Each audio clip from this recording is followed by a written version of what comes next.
আসসালামু আলাইকুম এভরিওয়ান, আশা করি সবাই ভালো আছেন। আজকে ভাবছিলাম যে মাছের ডিম ভুনা করব, আর মাছের ডিম খাওয়ার জন্যই কিন্তু আব্বুকে বলেছিলাম বাজার থেকে মাছ আনতে। তো সে কিন্তু এই যে রুই মাছ নিয়ে এসেছে, আর এই দুটো রুই মাছের মধ্যে নাকি ডিম আছে। তো এখন কেটে দেখবো আসলে কি ডিম পাওয়া যায় কিনা। যদি পাওয়া যায় তাহলে আজকে এই মাছের ডিমটাই রান্না করব। আর মাছটা কিন্তু সুন্দরভাবে ক্লিন করে নিয়ে এসেছে, আর এখন শুধু আমি কেটে নিব তাহলেই হবে, কারণ মাছের সব কাটাকুটো সব ক্লিন করে নিয়ে এসেছে।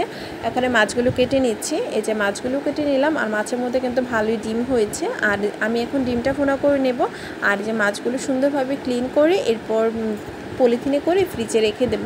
আর আমি কিন্তু ছোটো ছোটো পলিথিনে করে সবসময় রাখি মাছগুলো, তো আমি সেভাবেই রেখে দেব। আর মাছের ডিমটা সুন্দরভাবে ভুনে করে নেব। আর দেখা যায় সবসময় না মাছের ডিমের জন্য মাছ আনতে বলি, কিন্তু দেখা যায় মাছের ডিমটা আসলে পাওয়াই যায় না।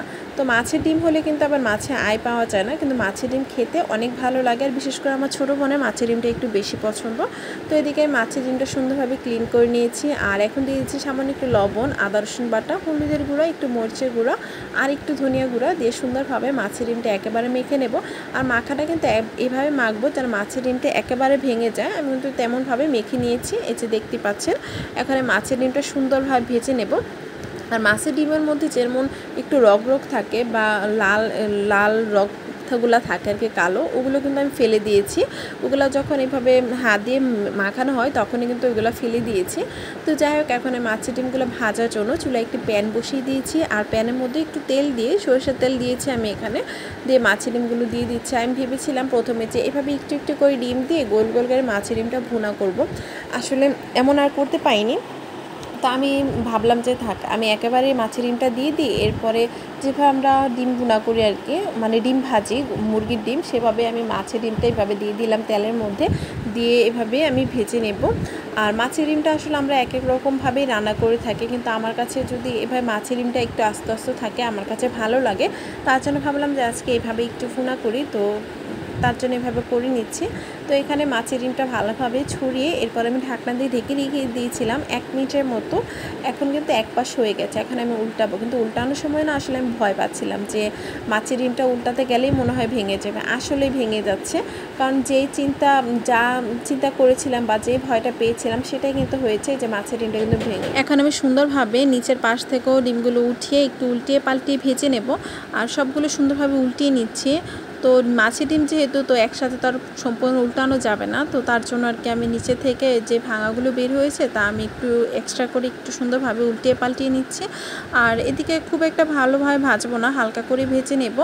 আর সবসময় দেখা যায় মাছের ডিম যে এই পর্যায়ে এসে একেবারে ঘুটা ঘুটা করে, মানে একেবারে ভাজা ভাজা করা হয়, একেবারে ভাঙা ভাঙা। তো ওই ভাঙা ভাঙাটা আর আজকে আমি ওইভাবে ভুনা করছি না, এভাবে একটু পিস পিস করে ভুনা করে নেব। এখন এই যে আমি এখন পিস পিস করে নিচ্ছি। আর পিস পিসটা কিন্তু আমার হাতের যে এটা থাকে, আমি সেটা দিয়ে কিন্তু সুন্দরভাবে এই যে পিস পিস করে নিয়েছি। আর খুব একটা ভাজবো না, এই যে আমার ভাজা হয়ে গেছে। এখন আমি একটা একটা করে নামিয়ে নেব। ডিমগুলো ভুনা করার জন্য আমি যে পেঁয়াজ কুচি করে নিয়েছি, এখানে একেবারে মিহি কুচি করে আমি কিছু পেঁয়াজ কেটে নিয়েছি। আর দিয়ে দেবো কিছু কাঁচা মরিচের ফালি, দিয়ে একটু তেলের মধ্যে একটু ভালোভাবে নেড়ে চেড়ে কিছুক্ষণ ভেজে নেব। একটু হালকা করে ভেজে নেব যতক্ষণ না পর্যন্ত এই পেঁয়াজের কাঁচা স্মেলটা চলে যায়।